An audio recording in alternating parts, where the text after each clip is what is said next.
자, 요즘은 이제 남자들 같은 경우는 담배 피는 게 이게 참 문제예요. 담배는 이제 건물 속에도 못 피잖아, 그죠? 못 피고 이제 꼭 밖으로 나가야 돼요, 이게. 이게 3층이다 보니까 담배 피려면 1층 엘리베이터 타고 내려가가지고 이래 해야 돼요. 이게 참 문제예요. 요즘 담배 피울 사람들이 이게 설 자리가 없어요. 자리가. 이 더러워서 담배를 끊어버려야 되지, 이게. 제가 이제 담배를 좀, 저도 담배 피거든요. 피는데, 예전에는 그랬거든요. 이 담배 피는 사람을 굉장히 독한 사람이라 그랬죠, 그죠? 저 담배 끊는 사람들을 그러죠. 요즘 담배 피는 사람을 독한 사람이라고 합니다. 이 악종근 속에서 이 천대를 받으면서 끝까지 피고 있으니까. 저희 아파트가 한 1000세대가 돼요. 1000세대인데, 아파트에서는 아파트 안에서는 담배를 못 핍니다. 담배를. 일단은 와이프가 겁나서 못 피고, 딸내미 잔소리가 싫어서 저는 못 피거든요. 처음에 결혼할 때는 이제 옛날에는 한 15년, 20년 전이니까 그때 담배 필 때는 집에서 안에서는 못 피고 이제 베란다에 숨어서 피웠거든요. 그런데 이제 문제는 뭐냐, 요즘 같은 경우는 베란다에서 피면 윗집에서 뭐라 그래요? 윗집에서 전화 와요. 전화가지고 우리 집으로 전화 오는 것이 아니라 관리실로 전화해가지고 관리실 우리 집 바로 전화해요. 전화해가지고 담배 연기 올라온다고 못 피게 한다고 그러고요. 그럼 그게 안 되니까 이제 저는 이제 할 수 없이 밑에 간단 말입니다. 밑에 가는데 이제 저희 아파트에 중간에 요즘 아파트가 중간에 공 같은 게 형성돼 있잖아요. 그죠? 그래서 담배 피워요. 그러니까 가면은 문제는 뭐냐니까 아파트가 분명히 1000세대쯤 되거든요. 그러니까 1000세대가 다 이제 공원이 중앙에 있으니까 뺑 돌아가면서 아파트가 있단 말입니다. 그러면 담배 피우는 사람이 제가 내려갔을 때 같이 그 벤치에 앉아서 담배 피워본 적이 없어요. 그럼 뭐예요? 그 아파트 단지에서 저만 피는 거예요? 다 피해가지고 한 사람이 교대로 내려오는 거야. 그러니까 다른 사람은 어디 가서 피우는지는 모르겠어요. 우리 저희 아파트에서. 분명히 피는 사람이 1000세대 아파트 같으면 있을 건데 그 벤치 이제 가보면은요 항상 저밖에 없어요. 그렇더라고요. 그냥 가만히 알고 보니까 어디서 피우느냐니까 밑으로 내려오는 것이 아니라 그 계단 있죠. 계단 통로 있죠. 거기서 하더라고요. 보니까. 거기서 핀다 그러더라고요. 근데 거기는 CCTV가 없잖아요. 근데 필 때는 모르잖아요. 그죠? 그렇게 하더라고요. 그런 거 보면은 참 그게 무슨 짓이냐 말이죠. 그죠? 이게 참 할 짓이 아니에요. 이게. 요즘은 이제 건물 밖에 가잖아요. 그죠? 건물 밖에 가면은 아주 직업의식이 투철한 그 수의하는 사람들 있죠. 경비하는 사람들. 그러니까 건물 같은 건물 관리인 있잖아요. 그죠? 관리인이 잔소리하는 것이 어떻게 잔소리하냐? 어느 학원에 가니까 그러더라고요. 그 건물 있다 그러면 건물 테두리가 바깥쪽 있죠. 거기서도 못 피게 해요. 필라 그러면 꼭 벗어나가서 도로 나가라 그래요. 자, 그렇게 천대를 받고 있어요. 참, 이 더러워서 피 빠르게 끊어버려야 되지, 이게. 자, 가봅시다. 근데 이제 우리가 흡연하듯 담배 피는 거 있잖아요. 그죠? 담배 피는 것도 이게 뭐 여러 가지 뭐 건강상 이유로 등등등 이야기를 많이 합니다. 그렇게 얘기하면은요, 할 말은 없지만은 사실은요, 담배 피는 사람들은 정신 건강에는 상당히 좋습니다. 여러분들은 안 피는 사람은 그걸 못 느껴요. 안 피는 사람은 못 느끼는데 저희들이 생각을 하자는 거죠. 담배 피는 사람은 습관적으로 생각할 때는요, 담배를 피면서 생각하면 생각이 잘 되거든요. 안 피는 사람은 모르죠. 모르잖아요. 그죠? 안 피는 사람은 모르는데 담배는 안 피면은요, 안 피면 생각이 안 돼요. 집중이 안 됩니다. 집중이. 자, 흡연권도 행복 추구권에 들어갑니다. 헌법상에 보장된 행복 추구권이라는 게 있어요. 헌법 구조가. 행복 추구권에 있거든요. 그 흡연자들한테 담배 피는 게 행복 추구권의 내용이에요. 그러니까 너무 그러지 마세요. 행복을 추구하는 거니까. 자, 가봅시다. 자, 어디로 가느냐. 여러분이 지금 공부한 지가 한 얼마 됐습니까, 지금? 3주차 되죠, 그죠? 3주차. 한 달이 이제 다가오죠. 이제 3주 지났습니다. 공부를 참 이제 오랜만에 하시잖아요. 적응이 됩니까? 아직 적응 안 되죠. 예, 적응하려면은요, 몸이 적응하려고 하면 좀 시간이 걸릴 거예요. 공부하는 게. 이제 공부를 하다 보면요, 이제 특히 이제 나이 좀 들었다 내가 체력이 약하다라고 생각하시는 분들은요, 운동을 반드시 병행을 하셔야 됩니다. 반드시 나중에 체력 떨어집니다. 언제 체력 떨어지느냐는 체력이 떨어지는 게요, 심각하게 내한테 오는 것이 내년 7월 말입니다. 7월 말 되면은요, 그때 되면 심각해집니다. 여러분들이 공부를 하다 보면은 고비가 몇 번 옵니다. 고비가 오는 것이 언제 고비가 오느냐 말입니다. 자, 5월 달에 고비가 한 번 옵니다. 5월 달 시점 보면은요, 자, 겨울이 지나죠. 봄이 오죠, 그죠? 3월 달부터 서서히 따뜻해지기 시작하잖아요. 3, 4월까지는 그냥 갑니다. 왜? 모르는 게 너무나 많으니까. 1월 달부터 공부를 하지만 내가 모르는 게 너무 많으니까요. 정신이 없어요. 그러니까 내 여유를 못 찾습니다. 5월 달쯤 됩니다. 5월 달쯤 되면 이제 조금은 여유가 생깁니까? 5월 초 되면은 1월 달, 1월 초에 한 번 들었던 거, 3월 초에 한 번 들었던 거, 5월 달에 세 번째 듣잖아요. 세 번째 들으면은 조금 알겠습니까, 이제? 뭐, 들을 때는 압니다. 듣고 나면 모르지만, 들을 때는 이제 저거 들어봤는 거다 말입니다. 조금 이제 여유가 생깁니다. 여유가 생기면서 이제 내 몸에 이제 여유가 생깁니다. 마음의 여유가 생깁니다. 그러면서 서서히 공부가 하기 싫어서요. 그리고 5월 달 되면은 봄입니까? 등등등 굉장히 놀기 좋은 시절입니다. 등등등 환경이 굉장히 놀기 좋은 환경이고요. 그리고 5월 달 한번 잘하면 연상해 보세요. 자, 5월 1일입니다. 뭔 날입니까? 5월 5일 뭔 날입니까? 5월 8일 뭔 날입니까? 5월 15일 뭔 날입니까? 뭔 날이죠? 행사가 많습니다.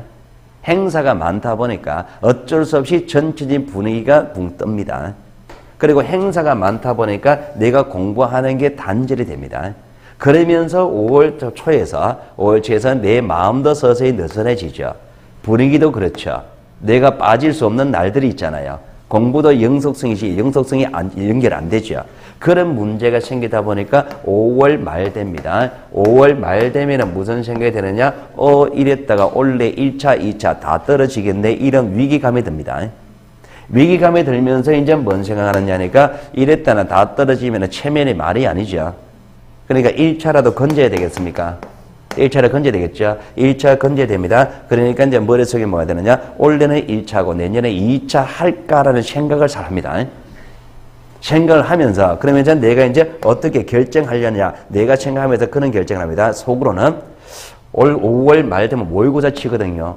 모의고사 쳐보고 점수가 어느 정도 나오는지 보고 내가 판단해야 따라 내 스스로 판단합니다. 자, 5월 말에 모의고사 칩니다. 자, 내가 5월 말에 모의고사 쳤을 때 몇 점 정도를 여러분이 나와야 된다고 생각하십니까? 원래 11월 달부터 공부합니다. 11월 달부터 공부했습니다. 내년 5월 달입니다. 6개월 했습니까? 6개월 공부했죠, 그죠? 자, 7개월째 공부하고 있잖아요, 그죠? 그러면 한 6개월, 7개월 공부했습니다. 몇 점 정도 나와야 될 거라고 생각하십니까? 몇 점? 70점요? 너무 많은데. 욕심이 과하십니다.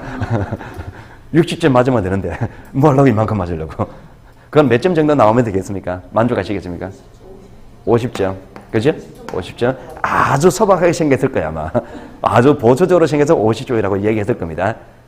실제로 마음은요, 한 60점 정도는 나올 거라 생각하죠, 그죠? 그런데 문제는 뭐냐니까 35점이다 말입니다.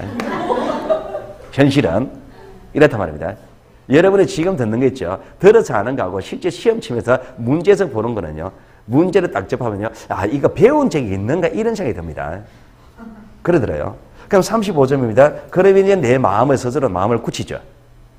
이래가지고는 1, 2차 다 떨어진다. 그러니까 내 마음속으로 올해는 1차, 내년에 2차 한 60% 마음을 굳힙니다. 자, 굳히는데, 자, 문제는 뭐냐. 내만 그렇게 하려면 좀 그렇잖아, 그죠? 그러니까 이제 한 6월, 한 15월쯤 돼가지고, 자, 옆 사람한테 물어봅니다. 내가 이런 상황인데, 니는 어떤 노라고 물어봐요. 물어봅니다. 물어보면은 똑같거든요. 그 사람도. 그 옆에 사람 똑같단 말입니다. 그럼 똑같은 게 동지를 구했습니다, 이제. 동지를 구해가지고 이제 둘이 이제 합의를 합니다. 6월 말에 모의고사 쳐보고, 6월 말에 모의고사 쳐보고 진짜 우리가 점수가 이렇게 된다면 진짜 우리 이렇게 하자라고 둘이 합의를 합니다. 자, 둘이 합의를 합니다. 6월 말에 모의고사 칩니다. 역시 35점이다. 40점이다 말입니다. 그럼 행동에 옮겨야 됩니까? 그래, 행동에 옮겨야 되죠, 그죠? 자, 여기서 행동에 옮기는 사람이 30%. 나머지 70%는요, 행동에 못 옮깁니다. 행동이 못 옮기는데 왜 못 옮기느냐? 저희들 강사들이 앞에서요. 6월 말쯤 되면 2차 포기하지 말라고 그렇게 이야기를 하거든요. 굉장히 이야기 많이 합니다. 2차 포기하지 말라고. 그럼 2차 포기하지 말라고 굉장히 이야기하니까 그 말을 듣고 한 70%는 7월 달에 갑니다. 그러면은 그렇다 그러면은 2차까지 해보지 뭐. 2차면 문제풀이 들어가거든요. 문제풀이. 자, 문제풀이 들어가면 이제 자, 새로운 과정이잖아요. 그죠? 문제를 풀어본단 말입니다. 그러면 저희들은 이제 뭐라고 이야기하느냐 하니까 이때 배운 것들이 문제풀이 가면서 현실의 점수화 됩니다라고 이야기한단 말입니다. 사실은 그렇고, 그죠? 점수화 되는 거니까 이때부터 점수 만드는 거거든요. 그러니까 문제풀이 가지고 이제 문제를 가지고 이제 점수를 쭉 간단 말입니다. 자, 7월 달부터 갑니다. 여기서 점수가 나오는 게 여기서 가면 점수 저절로 나옵니까? 집에서 세는 쪽박은 나가도 셉니다. 이때 안 되더니 갑자기 될 리가 없거든요.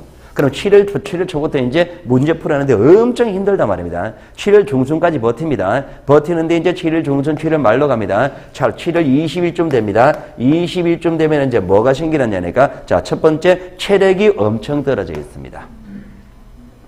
체력이 엄청 떨어져 있고 요때쯤 되면 이제 휴가 분위기가 서서히 잡힙니까?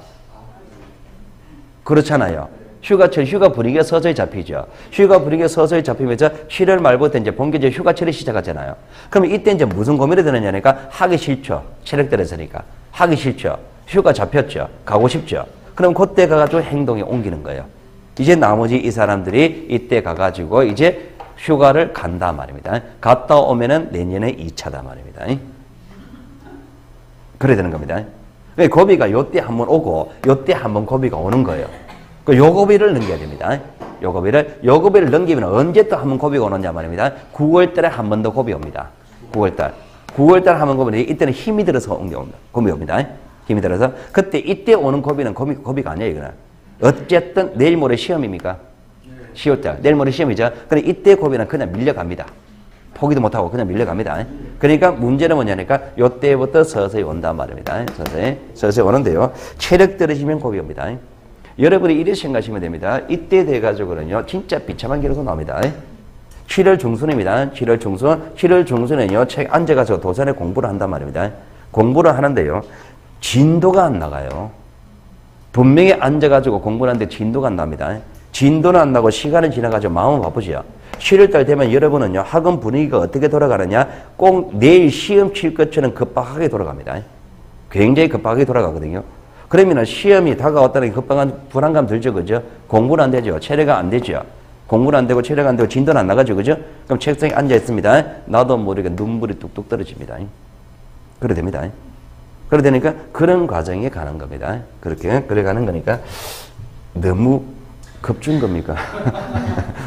그건 아니고 이건 나중에 그래 됩니다. 그런 현상이 발생하니까 운동을 꼭 하셔야 됩니다. 운동하시고 잘 먹어야 됩니다. 잘 드셔야 됩니다. 여러분들 학원에 오기 전까지 하루에 식사 몇 끼 하셨습니까? 3끼 다 했습니까? 3끼 다 합니까? 보통 식사 몇 끼 하셨어요? 학원 오기 전. 2끼 아니에요? 그죠? 아침 겸 점심. 그리고 저녁이잖아요. 그죠? 대부분 그렇게 합니다. 근데 그렇게 하시면 안 돼요. 이 공부를 학원에 다녀보시면은 배 빨리 고프죠? 그건 안 그렇습니까? 배가 빨리 고픕니다. 우리가 이 두뇌 작업을 하잖아요. 그죠? 가루를 소비가 굉장히 많습니다. 그러니까 배가 빨리 고픕니다. 근데 학원에 공부를 했는데 배도 안 고프다 그러면 공부 안 한 거예요, 이거는. 배가 빨리 고파야 됩니다. 그러단 말입니다. 그러니까 이제 우리가 식사를 꼭 3끼를 다 하셔야 돼요. 나중에 문제 됩니다. 근데 이제 문제는 뭐냐면 식사를 꼬박꼬박 3끼 다 한단 말입니다. 공부를 하니까. 그러니까 나는 잘 먹어야 됩니까? 나는 잘 먹어야 될 거냐? 이런 문제 생기니까. 체력 유지가 되니까. 근데 지금 애들은 어떻게 하고 있습니까?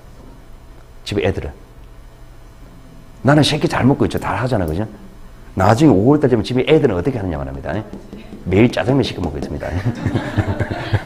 그런 문제 생깁니다. 자, 가봅시다. 그러니까 지금 이 공부란 것이 여러분이 지금요, 공부란 것이 시작을 하셨잖아요. 그죠? 시작한 것이 결코 쉽게 생각하지 마세요. 쉽게 생각하지 마시고, 이게 저저 그냥 해가지고 남들이 다 땄으니까, 내 친구 누가 땄더란 말입니다. 근데 나도 당연히 따겠지. 그러시면 안 됩니다. 그러시면 그 친구예요.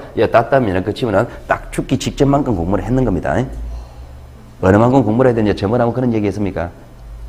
어느 만큼 공부해야 되는지. 나중에 10월 달입니다. 10월, 이제 원래 같은 게 10월 24일 시험시잖아요. 그죠? 자, 24일입니다. 10월 20일입니다. 10월 20일 며칠 안 남았죠? 자, 요때 돼가지고요, 느낄 때, 나 일주일만 더 공부를 하라 그러면 나 죽을 것 같다. 일주일만 더 공부하라 그러면 나 죽을 것 같다. 는 정도까지만 하시면 됩니다. 그 정도까지만 하시면 돼요. 그러니까 그 정도까지 해야 됩니다. 여러분이 지금 이제 학원에 다니면은 공인중개사 공부하시면은 그런 것들이 많이 생각될 거예요. 예전에 보면은요, 여러분 길거리 다닐 때 공인중개사 사무실 많이 봤습니까? 중개사 사무실 많이 봤죠. 그런데 그렇게 많이 안 보였을 겁니다. 이제 공부를 많이 해가지고 내가 고생을 하면 할수록요, 힘이 들면 들수록 공인중개사 사무실이 많이 보입니다. 지금 그 거리 가보세요. 길거리 한번 다녀보세요. 사무실 제일 많은 가게가 공인중개사 사무실입니다. 옛날에 뭐 슈퍼 이런 게 있었잖아요. 그죠? 그런 거 지금 길거리에 없으면 1층은 없습니다. 다 2층이 밀려났습니다. 다 중개사 사무실이에요. 그 중개사 사무실에 여러분이 학원 다니기 전까지는 아, 여기 중개사 사무실인갑다라고 생각했을 거예요. 근데 여러분이 공부를 하고 한 3, 4월쯤 되면은요, 거기 중개사 사무실에 근무하는 사람들 있죠. 그 중개사들 있잖아요. 그죠? 그 사람들이 그렇게 존경스러울 수가 없을 겁니다. 그 사람들이. 지금은 별로 안 느껴집니다. 지금은요, 아, 그런가 보다 하는데 나중에 한 5월 달부터 한번 보세요. 그 사람들은 굉장히 존경스러울 겁니다. 그런 과정을 다 거치는 겁니다. 거쳐가지고 합격하는 겁니다. 그러니까 이렇게 과정을 거쳐가지고 합격하니까 그만큼 공인중개사가 그 사회적 보는 시각이 가치가 높아져 있는 겁니다. 요즘은 공인중개사 그러면은 옛날 같은 인식 아니죠, 그죠? 옛날에 부동산 그 복덕방 그런 이미지 없습니다. 사기꾼 이미지 없습니다, 지금은. 중개사가 굉장히 좀 이렇게 높게 보는 겁니다. 자, 그런 겁니다. 자, 가봅시다. 자, 경계 부동산의 원칙입니다. 경계 부동산. 자, 경계 부동산의 원칙인데요. 자, 경계가 뭐였습니까? 도면의 선이었죠. 지적 공부에 등록된 선이었잖아요. 그죠? 자, 선이었는데, 자, 부동산의 원칙이란 건 이런 겁니다. 자, 우리가, 자, 어떤 하나 토지가 있어, 도면에, 자, 이 토지가 있습니다. 이 토지가, 자, 경계가 요렇게 등록되어 있습니다. 자, 좀 정확하게 그릴까요? 자, 여기 토지가 한 필지가 있다 칠게요. 자, 지적도가 있습니다.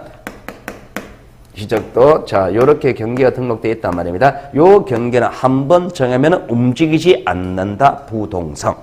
움직여야 된다, 부동산. 자, 축척 종대. 축척 종대는 뭐냐니까 이런 겁니다. 자, 우리가 토지가요. 자, 요 토지가 두 필지가 있다 칠게요. 자, 요런 필지가 있습니다. 자, 도면에 등록되는데 요 두 토지가 같은 도면에 등록될 수도 있어요. 같은 도면에 등록될 수도 있지만은 이렇게 같은 도면에 요렇게 등록될 수도 있지만은요. 요 토지하고 이 토지가 각각 다른 도면에 등록될 수도 있단 말입니다. 이 토지는 이쪽 도면에 등록되고 자, 이 토지는 이쪽 도면에 등록되는데 이 토지의 축적은요. 1200분의 1이라고 칠게요. 자, 요거는 2400분의 1이라고 칠게요. 자, 토지 실제 크기는 같습니다. 그럼 1200분의 1 도면에 이렇게 등록되어 있다 칠게요. 그러면 요거는 축적의 반이니까 이렇게 되겠죠. 그죠? 그러면 동일한 경계, 자, 동일한 요 경계가 등록되는 모습이 이 경계가 이쪽 도면에는 이렇게 등록되어 있죠. 이쪽 도면에서는 이렇게 등록되어 있죠. 요 경계가 이렇게 등록되어 있단 말입니다. 그러면 어디가 큰 축척이냐? 여기가 큰 축척이죠. 이게 더 정밀하죠. 그러니까 동일한 경계가 축척이 다른 두 개의 이상의 도면에 동시에 등록되어 있다면 큰 축척의 도면에 등록된 경계가 더 정확하죠. 그러니까 큰 축척의 도면에 등록된 경계에 따라간다. 축척 종대. 큰 축척의 경계, 큰 축척에 등록된 경계 도면에 따라간다. 축척 종대. 자, 그리고 경계 불가분. 경계 불가분의 원칙은 이런 겁니다. 자, 이 토지가 두 토지가 이렇게 같은 도면에 등록되어 있다 칠게요. 같은 도면에 등록되어 있습니다. 자, 왼쪽 토지가 갑토지입니다. 오른쪽 토지가 을토지입니다. 자, 각각 을의 소유권의 범위를 정하는 표시물이 여기에 있었죠. 요 표시물의 위치에 따라 청량해서 여기에 경계가 등록되어 있죠. 자, 등록된 상태에서 갑과 을의 토지 소유권의 범위는 요 경계다 말입니다. 요 경계는 갑과 을이 공동으로 사용하는 경계입니다. 공동으로 사용하는 경계를요, 우리가 나중에 배웁니다만 0.1mm로 등록합니다. 경계 선두께는 0.1mm입니다. 0.1mm 경계는 둘이 공동으로 사용하는 것이지 경계를 나눌 수가 없다. 경계 불가분입니다. 두 사람이 나눌 수가 없다 말입니다. 기하학적으로 본다 그러면은 이거를 0.05씩 나누면 되지 이런 얘기는 하지 마라 말입니다. 경계는 길이만 존재하고 넓이는 존재하지 않습니다. 길이만 존재하고 넓이는 존재하지 않는다. 경계불가분. 경계불가는 원칙이 있고요. 자, 여기까지가 토지 표시 결정에 관한 문제고, 자, 우리가 지적에서 본다 그러면은, 자, 청량 절차에 관계된 용어 정리 다 끝났죠? 자, 토지 표시 결정에 관한 용어 절차, 정리 절차 다 끝났습니다. 자, 그 다음에 이제 이 결정된 토지 표시는 지적공부에 등록해야 되겠죠? 그 지적공부에 등록하는 과정에 관한 용어입니다, 이제. 자, 용어인데, 자, 고유번호입니다. 자, 고유번호인데, 자, 고유번호는요, 자, 이렇게 되어 있습니다. 자, 지적공부에 각 필지를 서로 구별하기 위하여, 각 필지, 자, 구별하기 위하여 필지마다 붙이는 19자리의 숫자 번호가 말합니다. 자, 우리 일반으로 치면은요, 주민등록번호와 같은 겁니다. 주민등록번호. 자, 주민등록번호 같은 사람이 있습니까? 없죠? 고유번호 같은 토지 없습니다. 그러니까 주민등록번호는 한 사람 한 사람을 특정하기 위해서 나오는 거잖아요. 고유번호도 마찬가지 한 필지 한 필지를 특정하기 위해서 나오는 게 고유번호입니다. 고유번호인데요. 자, 고유번호는요, 이런 겁니다. 자, 별도의 공간칠 그 위에 필기를 합시다. 자, 고유번호가 구성되는 모습이 19자리라 그랬습니다. 자, 먼저 여기 10자리가 나옵니다. 10자리가 나오는데 요 10자리는요, 소재를 번호화 시킵니다. 경기도, 뭐 연천군, 무슨 면, 무슨 리 이래 나올 거 아니에요, 그죠? 요 행정구역을 번호화 시킨 겁니다. 뭐 43, 0241, 031, 404 뭐 이래 식으로 나온단 말입니다. 이거는 도를 구분짓는 번호고 자치단체 그리고 군, 면, 리 이래 나온단 말입니다. 요게 19자리, 요게 행정구역이고, 자, 이런 거 적지 마세요. 자, 그리고 다시 해가지고 여기 한 자리가 나옵니다. 한 자리. 자, 한 자리가 나오는데 요 한 자리는 지적 공부를 의미하는 번호입니다. 지적 공부를 의미하는 번호인데요. 자, 여기 번호가요, 들어가는 모습은요, 1번 요렇게 들어갈 수도 있고, 2번 요렇게 들어갈 수도 있고, 3번 요렇게 들어갈 수도 있습니다. 그럼 여기 나오는 번호는 셋 중에 하나거든요. 자, 1번이라고 부여되어 있으면은요, 여기 1번이 가지는 의미는 이 고유 번호를 가지는 토지가 토지대장과 지적도에 등록된다는 것을 의미하는 고유 번호, 저저 번호고요. 2번 이렇게 되면은요, 임야도에 등록된다는 것을 의미하는 번호고요. 3번 이렇게 하면은요, 경계점 좌표 등록부에 등록한다는 의미입니다. 자, 그리고 우리가 저번 시간에 이런 얘기 있었죠, 그죠? 지적 공부를 만들 때 대한민국 모든 토지는 토지대장 지적도 아니면 임야대장 임야도를 기본 베이스로 깔고, 그리고 그 사망에 따라서 공유지연명부, 대지권 등록부, 경계점 좌표 등록부 만든다 그랬죠. 그러면 경계점 좌표 등록부를 만들었을 때 이 토지는요, 반드시 토지대장과 지적도로에 같이 등록합니다. 그럼 여기 번호가 몇 번이냐에 따라서 지적공부 종류가 달라지는 거예요. 좌표 등록부 작성한다는 이유로 좌표 등록부만 만드는 게 아니다 말입니다. 토지대장 지적도 같이 만듭니다. 자, 그리고 뒤에 여기에 자, 8자리가 나옵니다. 자, 8자리가 나오는데 이 8자리가 자, 4자리하고 그리고 플러스 4자리로 구성되는데요. 자, 요 8자리는 지번입니다. 지번인데 앞에 4자리는 본번입니다. 뒤에 4자리는 부번입니다. 이렇게 해서 고유번호가 구성되는 거예요. 우리 주민등록번호는 몇 자리입니까? 13자리입니다. 앞에 6자리는 생일, 뒤에 7자리 있죠. 7자리 중에서 자, 7자리 첫 번째는 남녀 성별이죠. 뒤에 6자리 나오죠. 6자리. 이건 뭘까요? 행정구역입니다. 행정구역을 분화시킨 거예요. 그러니까 고유번호가 구성 이렇게 자 주민등록번호가 이렇게 구성되시지 고유번호도 이렇게 19자리 고유 구성 요소 그다 이거를 기억하셔야 됩니다. 그러면은 여러분은 첫 번째 뭘 기억하셔야 되느냐? 고유번호 구성 요소는 소재와 지번과 지적 공부 요 세 가지로 구성된다. 지목 들어갑니까? 안 들어가요. 면적 들어갑니까? 안 들어가요. 요 세 가지로 구성된다. 요거 하고 그리고 자 여기 고유번호가 주어지게 되면은요 여러분 시험 문제 고유번호 주어지면서 시험 문제 출제된단 말입니다. 그러면은 고유번호가 딱 나오면은요 여기 한 자리 있죠. 여기 동그라미 딱 치고 시작합니다. 무슨 얘기냐? 고유번호가 주어졌을 때 모든 정답은 여기서 결정이 됩니다. 고유번호 여기서 결정이 됩니다. 여기가 몇 번이냐에 따라서 정답이 달라진단 말입니다. 간단하게요. 자, 여기가 어느 번호에 있냐에 따라 공부 종류가 달라지죠.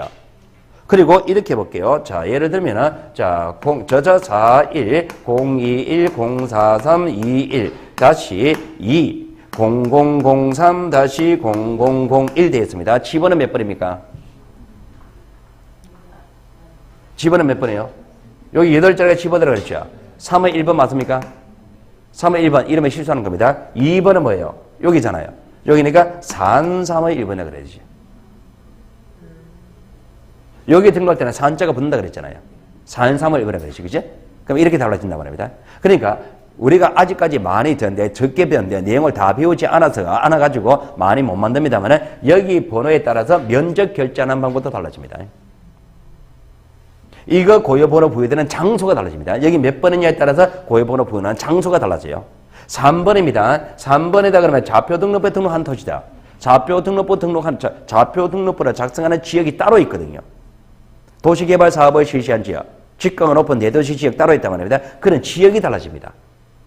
토지 표시 결정하는 방법이 달라져요. 그러니까 모든 정답은 여기서 결정되니까 여러분 고유번호 나오면 여기가 몇 번이냐, 어느 거냐 요거부터 구분 짓고 들어갑니다. 고유번호였습니다. 고유번호.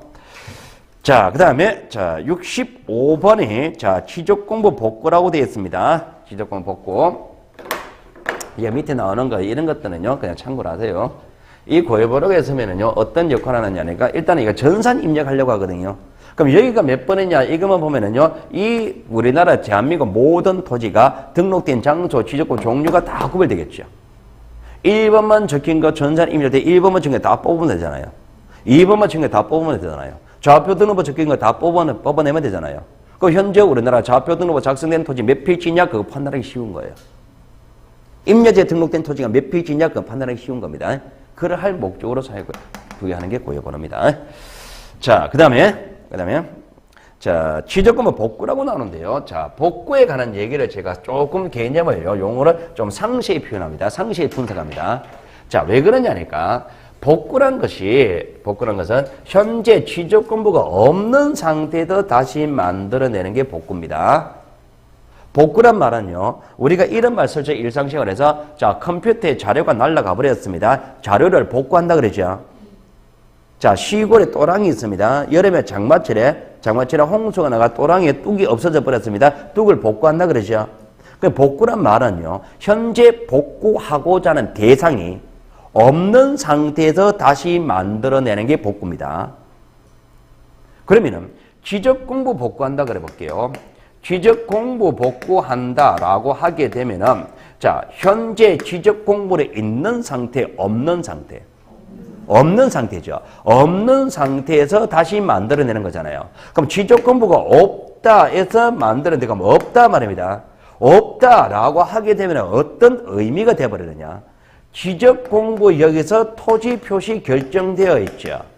토지표시 근거, 기준이 지적이잖아요.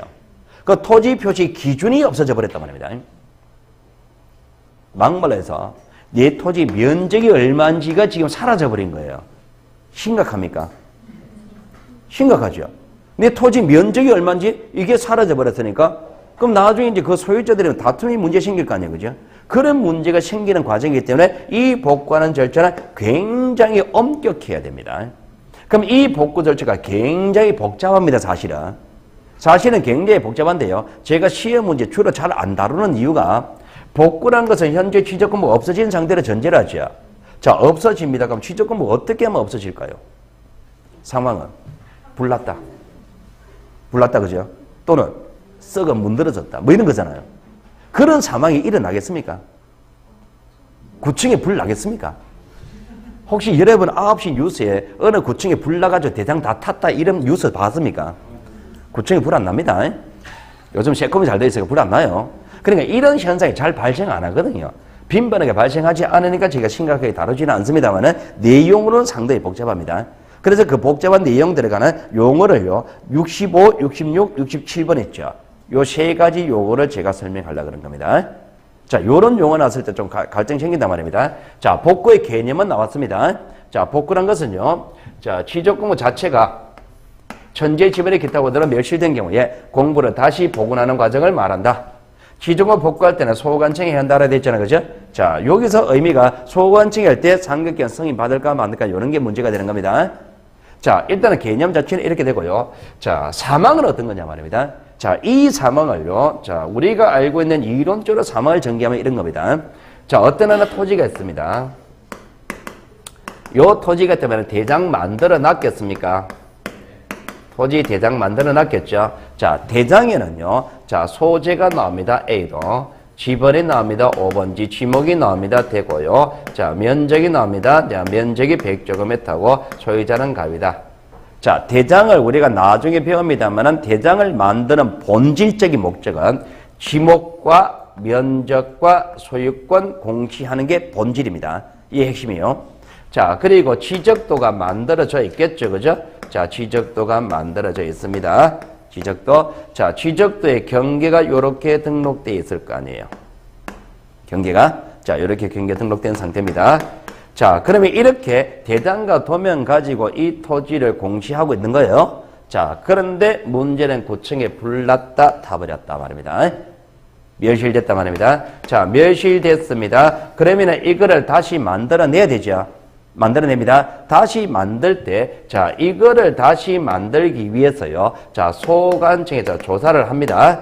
조사를 하는데, 자, 대장을 복구하기 위하여. 대장을 다시 만들기 위해서 조사한 결과가 있단 말입니다. 그 조사된 결과를 뭐라 그러냐? 복구 자료 조사서라 그럽니다. 복구 자료 조사서란 것이 대장의 내용을 복구하기 위하여 이렇게 됐잖아요. 그리고 도면의 내용을 복구하기 위해서 만드는 서면을 복구 자료도라고 이야기합니다. 복구 자료도는 도면을 복구하기 위하여 작성하는 도면을 말한단 말입니다. 그러면 제가 지금 여기서 하고자 하는 얘기가 복구 자료 조사서가 있고 복구 자료도가 있단 말입니다. 복구 자료 조사서는 대장을 복구하기 위해서라 그랬죠. 자, 대장을 복구하기 위해서니까 복구 자료 조사서에서 조사되는 내용은 뭘까 말입니다. 복구 자료 조사서에서 조사되는 내용은 요게 핵심이라 그랬잖아요. 요게 핵심이니까 소유자라든지 그리고 지목이라든지 면적 요런 것들이 조사되는 서면을 복구 자료 조사서라고 이야기해요. 복구 자료도는 도면을 복구하기 위해서라 그랬잖아. 그죠? 도면의 핵심은 경계죠. 그러니까 복구 자료도에는요. 자, 요 경계가 조사되는 겁니다. 경계. 그러니까 복구 자료 조사서는 소유자나 지목이나 면적을 조사하는 서면이다. 복구 자료도는 경계를 조사한 서면이다. 되겠습니까? 복구 자료 조사서와 복구 자료도입니다. 복구 자료 조사서, 복구 자료도인데요. 그런데 자, 복구 자료 조사서와 복구 자료도는 복구하기 위해서 작성하는 서면이죠. 복구하기 위해서 작성하는 이 서면을요. 승인 절차라는 것은 필요 없습니다.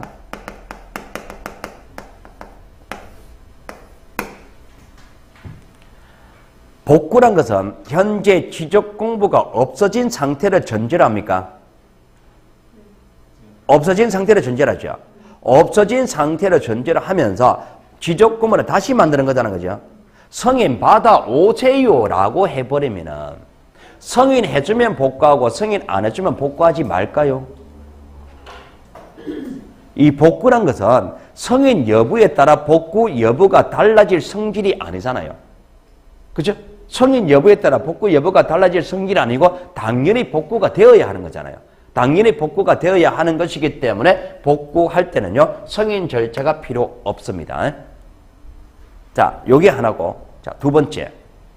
지정부 복구하자는 거죠. 복구할 때 조사해서 이거 만들었죠. 처음부터 바로 청량 들어갔습니까? 지금 이걸 만들 때 조사해서 만든다 그랬지 청량해서 만든다는 얘기는 안 했잖아요. 그러니까 복구할 때 처음부터 청량하는 거는 아니에요. 복구 자료도와 복구 자료 조사서는 지적 청량하여 이렇게 이야기하지 마시라는 얘기입니다. 지적 청량하여 복구 자료도 자료 조사서 만드는 건 아닙니다. 이거를 만들어 놓고 이거를 확인하는 과정에서 불명확할 때는 청량 절차가 들어갈 수 있습니다. 처음부터 청량 들어가는 건 아니에요. 복구에 관한 얘기입니다. 자, 세 가지 측면입니다. 결과적으로 자, 복구 자료 조사서, 복구 자료도 요 개념. 대장 만들려고 하는 게 복구 자료 조사서, 도면 만들려고 하는 게 복구 자료도. 자, 복구 자료 조사서와 복구 자료도는 청량을 한다는다. 청량해서 만드는 거는 아니다. 승인 절차는 필요 없다. 자, 요 정도. 이 정도 잡아두시면 됩니다. 자, 그리고 세부적인 내용은 나중에 들어가서 별도로 할 거예요. 자, 여기서 이 이후에 나오는 절차가 또 무궁무진하게 나옵니다. 여기서 이만큼 나옵니다. 이만큼 나올 거니까 그 시작의 관계에서 요까지만 좀 익혀두자 말입니다. 요런 용어부터 익혀두는 겁니다. 자, 그 다음에 자, 바다로 된 토지 등록 말소입니다.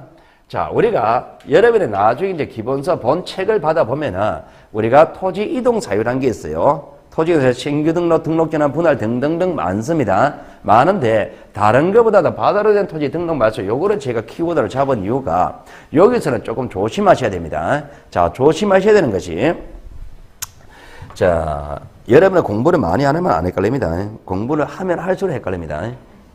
아는 게 많으면 헷갈리는 거는 많습니까? 아는 게 없으면 안 헷갈립니다. 이 세상 살기 제일 편한 게 바보입니다. 바보들은 고민할 게 없잖아요. 그죠? 근데 우리가 이제 아는 게 많으면서 헷갈리는 것이 지금은 아직까지 좀 이따가 나중에 민법이나 중개처벌 공부하면 포락지를 배웁니다. 포락지를 배웁니다. 포락지를 배워버리면 이제 이거하고 섞여버립니다. 그거를 위해서 미리 그 구분 지어 놓는 겁니다. 자, 일단은요, 바다로 된 토지의 등록 말소라고 돼 있죠. 자, 등록 말소, 여기서 의미를 부여해 볼게요. 글자 분석해 볼게요. 등록된 걸 말소한다는 얘기잖아요. 그럼 말소를 하기 위해서는 등록이 되어 있었죠. 등록된 상태를 전제합니다. 자, 그러면은 우리가 지적의 등록이 대상이 되는 토지는 대한민국 모든 토지라 그랬죠. 참고로 헌법에서 대한민국 영토는 한반도와 그 부속 도서를 대한민국 영토로 합니다. 그러면 등록 대상인 토지는 한반도와 그 부속 도서다 말입니다. 그 한반도와 그 부속 도서다 육지대의 토지가 등록 대상입니다. 그러면 과거에 등록되어 있었다는 얘기는 한반도 내의 토지였었다는 얘기입니까? 말소한다는 얘기는 등록 대상이 아닌 걸로 됐다는 얘기잖아요. 그럼 한반도 내의 토지이다가 한반도 내 토지가 아닌 걸로 됐다는 얘기잖아요. 그럼 한반도 내 토지이다가 한반도 내 토지가 아닌 걸로 되는 사유는요, 딱 하나밖에 없다 말입니다. 이 토지는 바다로 되는 거 하나밖에 없다 말입니다. 그러니까 등록 말소 대상이 되는 토지는 바다로 된 토지만 대상으로 합니다. 해수면이 높여져 가지고 해저 침하됐단 말입니다. 그것만 대상으로 합니다. 그것이 바다로 된 토지 등록 말소입니다. 지형의 변화 등으로 바다로 된 경우에 더 이상 등록 대상이 안 된 경우에 하다. 자, 지적 공부에 등록된 상을 말소하는 걸 말한다 이래 됐죠, 그죠? 자, 그러면 여기서 포인트가 제가 지금 여기까지 설명한 겁니다. 여기까지. 바다로 된 경우만 말합니다. 바다로. 자, 더 이상 등록 대상이 아닌 토지로 된 경우는 바다로 된 경우밖에 없었단 말입니다. 자, 그러면 그 밑에 바다로 된 경우는 이때 지적 공부에 등록된 사항을 여기 빠졌네요. 말소하는 것. 아, 여기 빠졌네요. 지적공부에 등록된 사항을 말소하는 걸 말한단 말입니다. 자, 요게 나중에 포인트가 됩니다. 자, 여러분이요, 나중에 이제 하천부지 됩니다.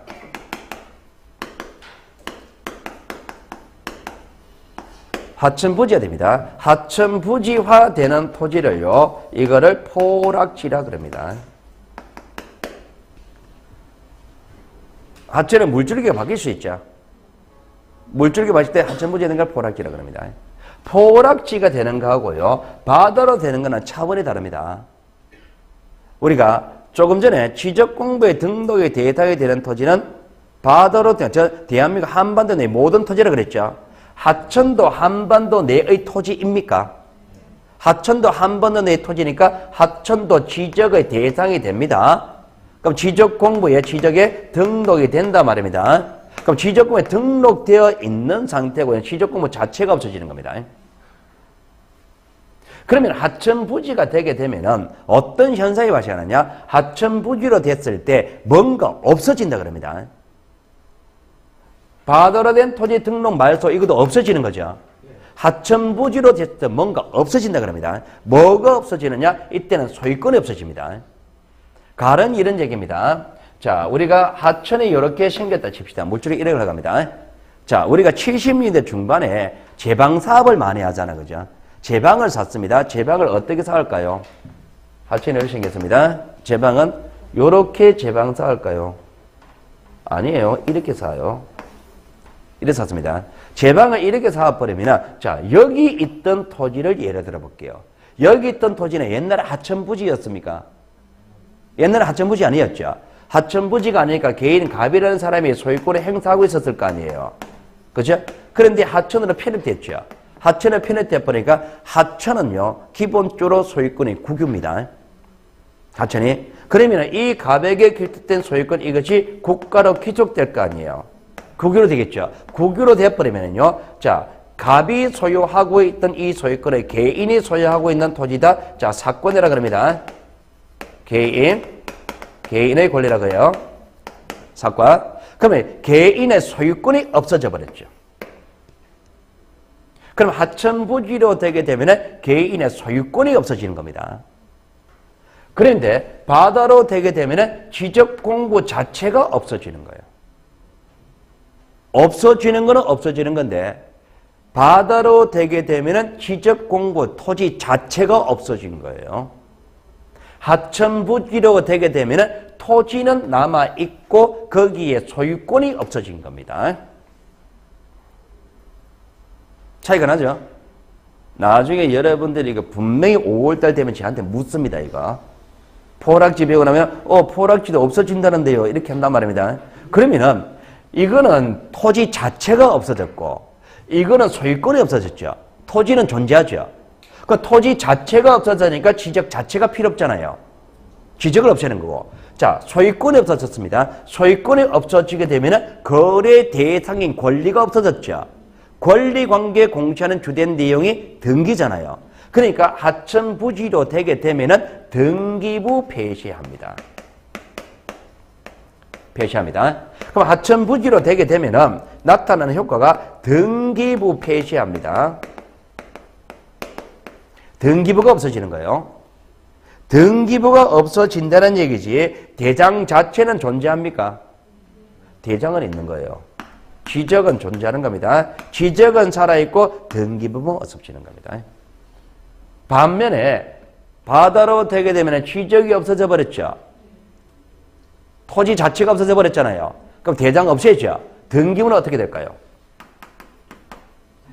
등기부도 없어지는 겁니다. 이 토지 자체가 없어지면 다 없어지는 거고 바다로 된 토지 등록 맞잖아. 다 없어지는 거고 하천부지로 되게 되면은 등기부는 폐지하고 지적은 살려두는 겁니다. 요게 차이가 납니다. 나중에 없어진다. 별거 아니죠, 그죠? 별거 없죠? 뭐 별거입니까 이거? 안 하잖아요. 그죠? 별거 없단 말입니다. 별거 없는 것이 나중에 여러분이 지금 한번 정리를 안 해두시면은 나중에 이게 굉장히 심각하게 고민된단 말입니다. 자, 그 다음에 축척변경위원회 청산금 지번별 조서. 자, 요런 용어가 나오는데요. 자, 이거는 축척 변경하는 과정입니다. 자, 축척 변경하는 과정인데요. 자, 여러분들은 축척 변경 개념을 잠시 또 잡읍시다. 자, 우리가 여러분들 예전에 그죠? 축척 변경은 자, 축척 변경부터 좀 설명할게요. 축척 변경. 자, 제가 이거 설명하는데 요거는요. 나중에 저 쉬는 시간에 수업 마치고 사진 찍어 가세요. 일일이 필요하지 마시고요. 자, 축척 변경 개념은 여러분 어떻게 배웠습니까? 예전에 저번 시간에 지적도에서 정밀도 높이려고 작은 축적을 큰 축적으로 바꾸는 거 맞습니까? 이렇게 했죠, 그죠? 자, 이 개념은 축적 변경 용어를 묻는 문제에서만 유용하게 쓰입니다. 축적 변경 내용을 묻는 문제에서는 전혀 도움이 안 됩니다. 자, 그러면 축적 변경 내용을 묻는 문제에서 개념을 다시 잡아야 됩니다. 자, 다시 잡을 때 축적 변경이 뭐냐니까 이런 겁니다. 자, 이런 사전 지식을 좀 전제로 두고 들어갈게요. 자, 현재 우리가 사용하는 지적도는요, 일제시대에 맞는 지적도입니다. 일제시대에 맞는 지적도는 1912년도에 토지조사 사업을 합니다. 이때 토지조사 사업을 하고, 자, 1918년도 이때 임야조사 사업을 합니다. 자, 이때 당시 한반도 운영 주체는 누굽니까? 인정하기 싫지만 일본입니다. 걔네들 입장에서는 이때는요, 대한민국 이 한반도를 영원히 자기들이 운영한다고 생각했던 거예요. 그러면서 이때 돼가지고요, 근대적 의미의 토지 표시를 새로 결정하겠다. 토지 표시, 면적, 그리고 지분 이런 게 장부가 정리가 다 안 돼 있으니까, 우리나라가. 그리고 소유권을 정리하겠다, 국가가. 소유권도 장부가 대한민국 모든 토지의 소유권 정리가 안 돼 있으니까, 국가가 관련 장부가 없으니까, 이걸 하겠다라고 하면서 토지조사 사업을 하면서 임야조사 사업을 합니다. 명분이죠. 실제는 어떻습니까? 이거 아니죠, 이거. 토지 수탈 정책이었잖아요. 그러니까 지목을 따로 부여한 다음에 세금을 한 푼 더 받아내겠다. 그리고 소유권을 조사한 다음에 무주 토지가 발견되잖아요. 무주 토지 발견되면 조선 총독부를 귀속시켜버리죠. 귀속시켜가지고 친한 사람 다 나눠져 버린단 말입니다. 소유권을 조사하는데 이런단 말입니다. 그때 일제시에 그때 조선 총독부에서 자, 이제 국가가 소유권 정리할 거니까 개인 소유라면은 이거 조선 총독부 와서 소유권을 주장하세요라고 이야기했단 말입니다. 소유권 주장하세요라고 이야기하니까 너무나 강직하신 우리 할아버지가 뭐라고 이야기하느냐 말입니다. 내가 분명히 땅 문서를 내가 가지고 있는데 그러면 내 땅이지. 일본 너희들은 뭐라고? 소유권 주장하니 말이 시끄러라고 이야기해버리죠. 주장 안 해버리죠. 가만히 있어버리죠. 그러니까 그 일본 그때는 그러면은 가만히 있으면은 이거는 무주 토지 이래버리는 거예요. 주인 없는 땅이 이래버렸단 말이에요. 무주 토지 해가지고 이거를 조선 총독부를 귀속시켜요. 귀속시켜가지고 땅 많잖아요. 그죠? 그런 친한 사람한테 나눠주는 거예요. 그죠? 이래버렸단 말입니다. 그럼 이런 문제가 있었기 때문에, 그렇기 때문에 우리가 소유권에 이게 엉망이다 말입니다. 그리고 토지 표시가 정확히 결정 안 돼 있단 말입니다. 그러니까 여러분들은요, 시무에 갔을 때 실제 이런 겁니다. 자, 여러분이 땅을 샀잖아요. 그죠? 땅 샀습니다. 분명히 300평으로 샀어요. 그 300평이 맞을까요? 안 맞을까요? 내가 분명히 땅을 샀는데 그 땅 300평으로 땅값 주고 샀단 말입니다. 샀는 그 땅이 있잖아요. 그죠? 그 실제로 300평이 맞을까 안 맞을까? 모릅니다. 모릅니다. 그거. 내가 실제로 300평일지 305평인지 290평인지 그건 모릅니다. 그 사실은. 그냥 300평을 알고 계속 거래하는 겁니다. 그러니까 만약에 내가 그게 300평인지 정확하게 확인해보고 싶단 말입니다. 확인해보고 싶다 그러면요, 일단은요, 시간을 충분히 확보하고 시작해야 됩니다. 일단 지적공사하고 구청하고 왔다 갔다 하면서 한 5년 동안 싸울 준비하고 해야 됩니다. 5년 가도 해결 안 됩니다, 그거. 구청에 갑니다. 이거 실제로 청구해보니까 305평인데 왜 300평 돼 있어? 5평 이거 어떻게 할 거야? 라고 하면은 구청에서 뭐라 그러냐? 이거는 지적공사에서 청약했기 때문에 거기서 알아봐야 됩니다. 라고 합니다.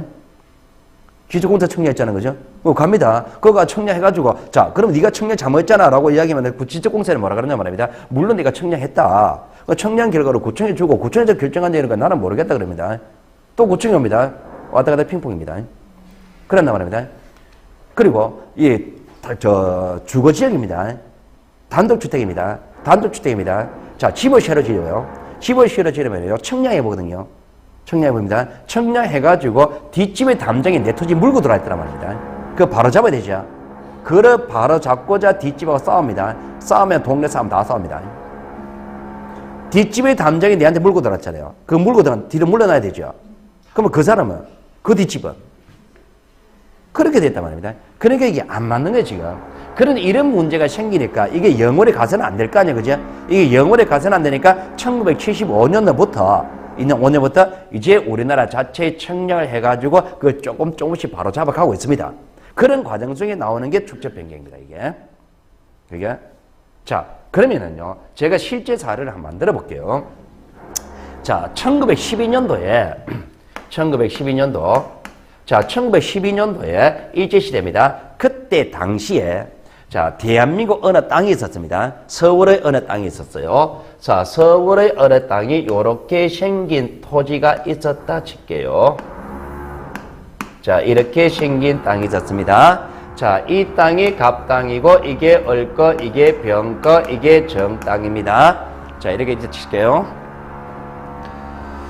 참, 안 도와준다, 그죠? 제 옆집에 지금 공사하고 있는데 이 공사를 제가 전번에 가가지고 오전 타임 피해 달라 그랬거든요. 오전 타임은 벽 뚫고 있어요, 지금. 자, 이래 있다 칠게요. 자, 이랬습니다. 자, 이래 있었다 그러면은 자, 이 토지 1912년도에 청량을 해가지고 지적도에 등록했겠죠. 자, 청량에서 지적도에 등록했습니다. 자, 지적도에 요렇게 등록되어 있다 칠게요.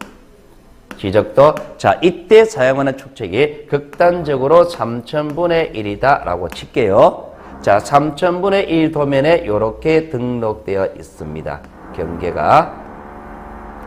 자, 경계가 이렇게 등록된 상태입니다. 몇 필지입니까? 4필지. 4필지니까 대장이 4개 만들어져 있겠죠. 그죠? 자, 대장이 4개 존재합니다. 자, 대장이 4개 존재하는데 요거는요, 갑거고, 을거고, 변거고, 정거입니다. 자, 요 4필지의 대장에는 면적을 등록합니다. 자, 여기 등록하는 면적은 도면에서 계산한 면적이에요. 자, 갑토지는 여기서 계산합니다. 자, 면적이 110입니다. 을거는 90입니다. 변거는 110입니다. 정거는 90입니다. 가능합니까? 예, 가능하죠, 그죠? 자, 이렇게 된 상태에서 대장과 도면을 이용하고 있습니다. 자, 이용하다가 1975년 옵니다. 자, 1975년의 기준 잡는 시점의 의미가 2가지가 있습니다. 첫 번째, 이때 우리나라에 좌표라는 제도가 처음으로 도입됩니다. 좌표가 제일 정밀하게 결정하는 거거든요. 제일 정밀하게 결정하는 토지 표시 결정 방법이 처음으로 도입되고, 두 번째, 자, 이때쯤 되면은 경제 발전이 어느 정도 이루어지기 시작합니까? 경제 발전이 어느 정도 이루어지기 시작한다. 자, 경제 발전이 이루어지기 시작한다는 얘기는요, 자본주의가 발달하면 발달할수록 한 필지 크기는 작아진다 그랬잖아요, 그죠? 자, 그러면은 이때 돼가지고 자, 한 60년 지났죠, 그죠? 60년 지난 시점에서 이 사람들이 자, 정인한 사람이 토지를 분할한다 칩시다. 자, 잘라서 팔아먹습니다. 자, 자릅니다. 자, 그리고 또 자릅니다. 자르고 분할한단 말입니다. 서울의 명동 땅입니다, 이게. 그럼 요렇게 잘라서 팔아먹는다, 이것도 가능하죠? 그럼 요렇게 잘라서 팔아먹었다면 요 분할에 따른 경계를 도면에 표시해야 되죠? 자, 표시해야 됩니다. 자, 제일 가까우니까 잘 보셔야 됩니다. 작게 표시할게요. 자, 표시합니다.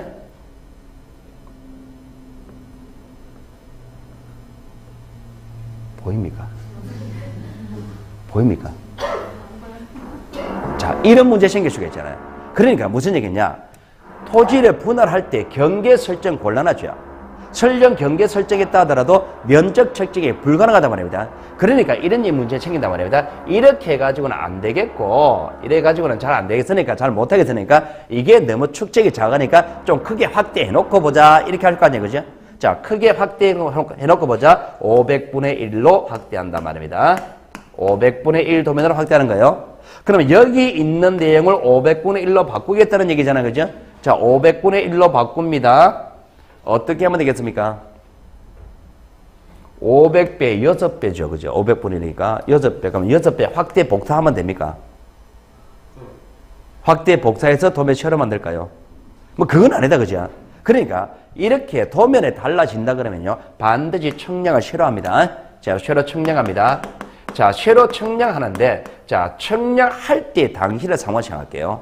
자, 지적에 등록되는 방법 중에서 대원칙 중에 하나가 이런 원칙이 있습니다. 지적 공부에 등록되는 토지 표시는 실제 이용 현황과 일치하여야 한다는 원칙이 있습니다. 그러면은 1912년도에 등록할 당시에 실제 이용 현황은 요거였죠. 흰선이었죠.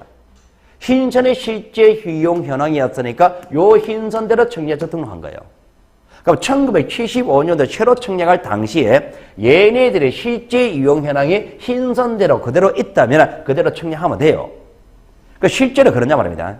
한 60년 지났습니다. 물론 얘네들의 그대로 담장 위치가 있을 수도 있겠지만은 어리라는 사람의 갑의 토지 좀 깔아먹고 정이라는 사람의 병토지 좀 깔아먹고 그래서 이렇게 현재 실제 이용하고 있을 수는 없겠느냐 말입니다. 가능합니까? 이것도 가능하죠. 그러면은 등록할 당시에 1912년도에는 흰선이 실제 이용 현황이었죠. 새로 청약하는 75년도에는 노란선이 실제 이용 현황이죠. 그럼 청약을 한다면 어느 거? 흰선, 노란선. 노란선을 기준으로 청약한단 말입니다. 실제 이용 현황과 일치해야 되니까. 그럼 노란선을 기준으로 새로 청약하게 되면은 경계가 토지 표시가 이렇게 나올 수는 없겠느냐 말입니다. 가능합니까? 가능하죠. 그럼 여기서 면적을 새로 측정하게 되면은 갑을 병정의 면적이 달라져 버립니다. 갑고도 100이고 을고도 100이고 병고도 100이고 정고도 100이다 이렇게 나와버리죠. 그럼 이렇게 나와버리면 갑을 병정 네 사람의 면적이 정감이 생겨버렸죠. 갑거는 마이너스 10제곱미터, 을거는 플러스 10, 마이너스 10, 플러스 1, 10 이렇게 면적 정감 생겨버렸잖아요. 그럼 이 정감 생겼으니까 땅값 정산해야 될 거 아니에요. 그죠? 제가 지금 이거는 수업 목적상 맞는 사례입니다. 실제로 있는 겁니다. 여러분들 지금 지적도를 한번 떼볼게요. 도면 한번 떼보면요. 도면에 경계 한 필지 한 필지 경계가 고불고불한 경계 봤습니까? 서울 시내를 쳤을 때 대도시 같은 경우에 한 필지 경계가 고불고불한 건 없습니다. 반듯반듯하더라 말입니다. 대지가. 그럼 반듯반듯하다 그러면 1912년도 이때부터 반듯반듯 했겠습니까? 아니에요. 옛날에 안 그랬단 말입니다. 지금 반듯반듯하게 나왔다는 얘기는 축적병이 했다는 얘기입니다. 그럼 가령 이런 얘기다 말입니다. 실제 사례가 자 서울의 땅입니다. 옛날에 1912년도에 네 사람이 한다면 이런 모습이 아니라 이게 갑 땅이에요. 자 이게 을 땅입니다. 이게 병 땅입니다. 이게 갑, 을, 병자 이렇게 해서 네 필지 이런 식으로 돼 있었을 거 아니에요. 옛날에는. 지금도 이래 돼 있냐 말입니다. 지금도 안 그렇단 말입니다. 그럼 축적병이 했다는 얘기입니다. 축적병이 할 때는요. 가장 정감이 적은 부분의 기준으로 인위적으로 잘라버립니다. 가장 정감이 적은 부분을 인위적으로 이렇게 잘라버려요. 이렇게 해서 현재 도면 때문에 노란선 경계로 나와 있는 거예요. 축적 변경을 실제로 이렇게 한단 말입니다. 그렇기 때문에 축적 변경을 하게 되면은 면적의 정감이 생길 수밖에 없습니다. 면적의 정감이 생길 수밖에 없어요. 그럼 면적 정감 생겼으니까 얘네들은 이제 땅값 정산해야 되죠. 면적 줄어들었으니까 돈 받아가야 될 거 아니에요. 돈 내놔야 될 거 아니에요. 그죠? 그 돈 주고받는 절차라고 우리는 청산금 처리 절차라 그럽니다. 처리 절차라 합니다. 자, 돈 주고받는 절차를 진행합니다. 자, 청산금 처리합니다. 자, 돈 주고받는다는 얘기죠. 자, 돈 주고받는 절차가 진행합니다. 돈 받아가고 내고 이럴 거 아니에요. 그죠? 자, 언젠가는 청산금 처리 절차가 끝나겠죠. 자, 청산금 처리 절차가 끝납니다. 그럼 청산금 처리 절차가 끝났다. 이게 무엇을 의미하느냐 말입니다. 청산금 처리 절차가 끝났다. 이 의미는 축적 변경 시행 지역 내의 요 네 사람이 과거에는 이런 토지 표시였습니까? 과거에는 이런 토지 표시였죠. 현재는 이런 토지 표시입니까? 그러면 이렇게 바뀌는 걸 모두 다 인정한다 그 얘기입니다. 만약에 이렇게 바뀌는 걸 인정 안 한다면 돈 주고 받는 걸 거부했겠지. 그죠? 돈 주고 받는 절차가 끝났다는 얘기는 모두 다 바뀌는 걸 인정한다 말입니다. 바뀌는 걸 인정한다. 그러니까 새로운 토지 표시를 새로 확정 짓는 겁니다. 토지 표시를 새로 확정 짓는 거예요. 그럼 토지 표시를 확정 지었습니다. 자, 확정할 당시에는 소관청에는 아직까지 요게 존재하죠. 지적 공부는 이게 있고 이런 내용을 확정 지었다는 얘기지 아직 대장을 새로 만든 건 아니잖아요. 그러니까 확정지을 당시에 지적 공부는 이게 있으니까 이거를 버리고 새로운 내용 가지고 지적 공부 새로 작성합니다. 그것을 지적 공부 정리한다 그럽니다. 그럼 지적 공부 정리한다 대장을 새로 만들었죠. 토지 표시 다 달라졌죠. 등기부의 토지 표시는 이미 다 바뀌었을까요? 아니죠. 이제 바꿔야 되겠죠. 그러니까 등기부 토지 표시 일치시킵니다. 등기 촉탁하는 거예요. 등기 촉탁. 이게 축적 변경입니다. 그러니까 축적 변경이라는 것이 우리가 저번에 배웠듯이 지적도에서 정밀도 높이려고 작은 축적을 큰 축적으로 바꾸는 거 축적만 바꾸는 게 아니다 말입니다. 자, 그림으로 봅시다. 축적 변경할 때 제일 먼저 청량합니까? 노란선, 흰선? 노란선. 의미는 현재 이용 상태. 현재 이용 상태에 따라 새로 청량하고 토지 표시 결정하죠. 땅값 정산하죠. 토지 표시 확정 짓죠. 그 다음에 대장과 등기부 다 새로 만드는 겁니다. 이게 축적 변경이에요. 자, 이거를 글자로 정리하면 이렇게 됩니다. 축적 변경은요, 제일 먼저 지적 청량합니다. 지적 청량하고, 자, 요 청량한 결과를 토대로 토지 표시를 결정을 합니다. 제가 두 줄 적으면 여러분도 두 줄 적으세요. 제가 한 줄 적으면 여러분 한 줄 적으시고 의미가 따로 있습니다. 토지 표시 결정하고 나서 자, 청산금 처리합니까? 청산금 처리하고 그 다음에 청산금 처리한 다음에 토지 표시 확정 짓죠. 토지 표시 확정 짓습니다. 확정한 요 내용 가지고 지적 공부 새로 만들고 등기부 새로 만듭니다. 자, 요거 정리한다. 이게 축적 변경인가요? 이게 축적 변경입니다. 그러니까 저번 주에 배웠던 축적 변경 개념하고 완전히 달라져 버렸죠. 완전히 달라졌죠, 그죠? 자, 저를 보세요. 자, 머릿속으로 정리합니다. 외웁니다. 자, 축적 변경입니다. 그림으로 봅시다. 자, 축적 변경할 때 제일 먼저 청량합니까? 흰선, 노란선? 의미는 현재 이용 상태에 따라 청량하고 그 다음에 토지 표시 새로 나오죠. 그 다음에 땅값 정산하죠. 그 다음에 새로 토지 표시 확정 짓죠. 확정한 내용 가지고 대장과 등기부 새로 만듭니다. 자, 그림으로 정리했습니다. 자, 글자로 정리할게요. 자, 제일 먼저 청량 들어갑니까? 흰선, 노란선? 노란선. 의미는 현재 이용 상태에 따라 청량하고 그 다음에 거기서 토지 표시 나오죠. 결정한 내용 가지고 땅값 정산하죠. 정산한 다음에 토지 표시 확정 짓죠. 그러면 대장하고 등기부 다 새로 만들죠. 이게 축적 변경입니다. 왜 웃습니까?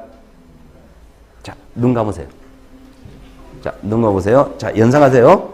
자, 그림으로 연상합니다. 자, 축적 변경합니다. 제일 먼저 뭘 합니까? 청량. 노란선, 흰선.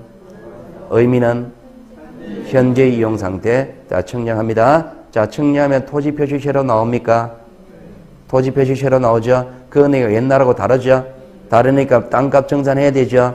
청산값 처리하고 나서 그 다음에 토지 표시 확정 짓죠. 확정하고 나서 확정된 내용 가지고 대장하고 등기부 다 새로 만듭니까? 그게 축적 변경입니다. 됐습니다. 그게 무슨 얘기냐니까 축적 변경 개념이 여러분은 저번주에 그렇게 잡혔잖아요. 그죠?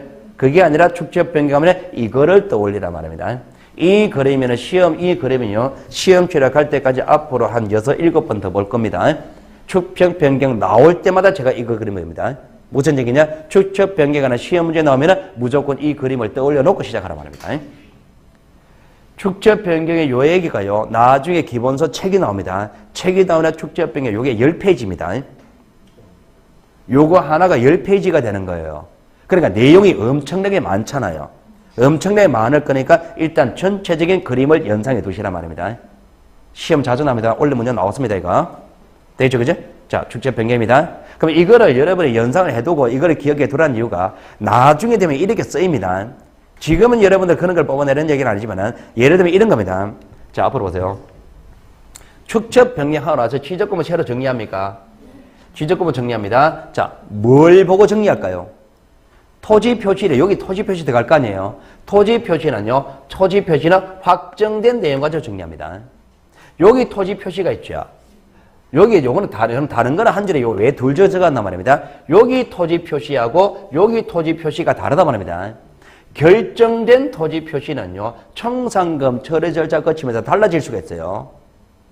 그러니까 확정된 내용하고 결정된 내용이 같을 수도 있지만 다를 수도 있단 말입니다.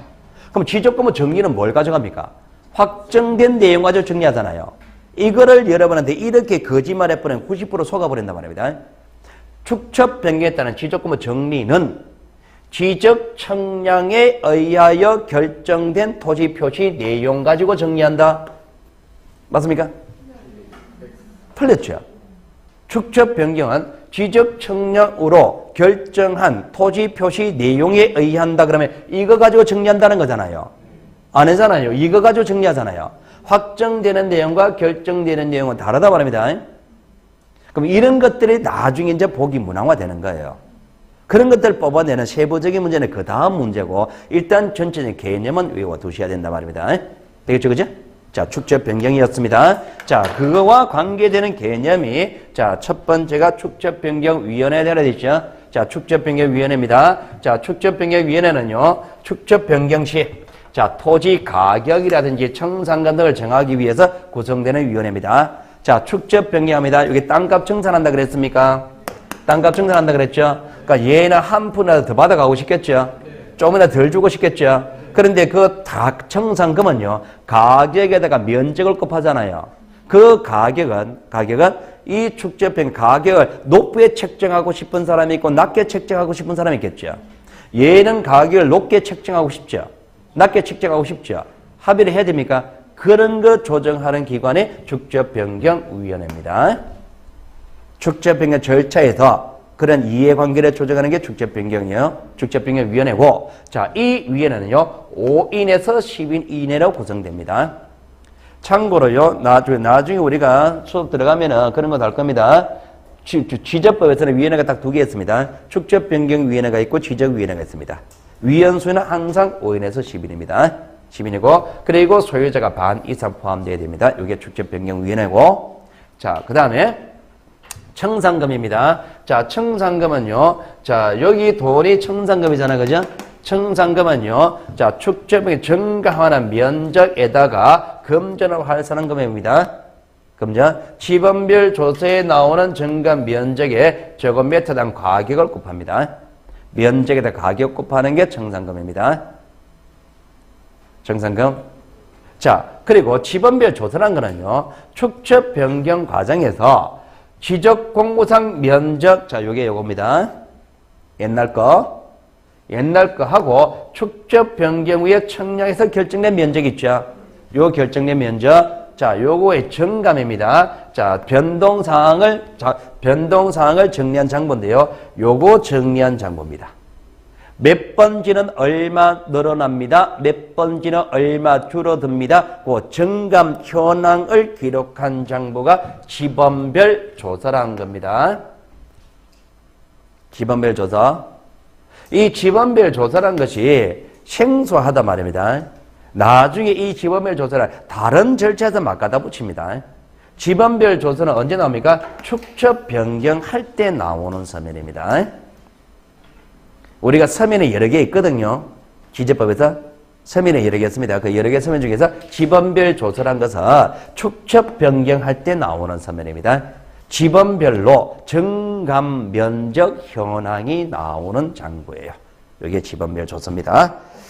자, 그 다음에 등록사항 정정, 그리고 자, 경계 정정과 위치 정정 72번부터 들어가는데요. 자, 72번 여기서부터는 다음 주로 넘길게요. 다음 주로 넘깁니다. 자, 다음 주는 저 등기법으로 들어갑니다. 자, 여러분들 수업이요. 저 11월, 12월 과정은 언제까지 수업하는 걸로 알고 있습니까? 12월 달은. 자, 원래 이제 6주 정도 진행합니다. 우리가 원칙 한 6주 정도 진행하거든요. 처음부터 너무 무리하면 안 되니까 11월 달에 3주, 12월 달은 연말로 가면은 행사 많습니까? 연말로 가면 행사 많죠, 그죠? 그런 것 때문에 여러 가지 상황 때문에 한 3주 동안 진행합니다. 그래 진행하는데요. 각 과목별로 3주 동안 앞으로 이제 한 6주 정도 전체를 진행할 거예요. 근데 진행하는데 과목마다 각마다 사망에 따라서는 한 주 더 할 수도 있고 덜 할 수도 있습니다. 그런 것들은 이제 총괄적으로 정리해가지고 12월 초에 별도로 공부를 할 거예요. 수험을 그저 합의를 그저 물어보고 어떤 과목은 진도가 마칠 수도 있겠죠. 어떤 과목은 민법 같은 양이 많잖아요. 그죠? 한 주 더 할 수도 있고 그렇게 하는 거는 그거는 탄력적으로 운영할 겁니다. 참고로 공시법은 7주 할 겁니다. 한 주 더 할 겁니다. 일찍 마칠까요? 아니요, 더 빨리 마칠까요? 끝낼까요?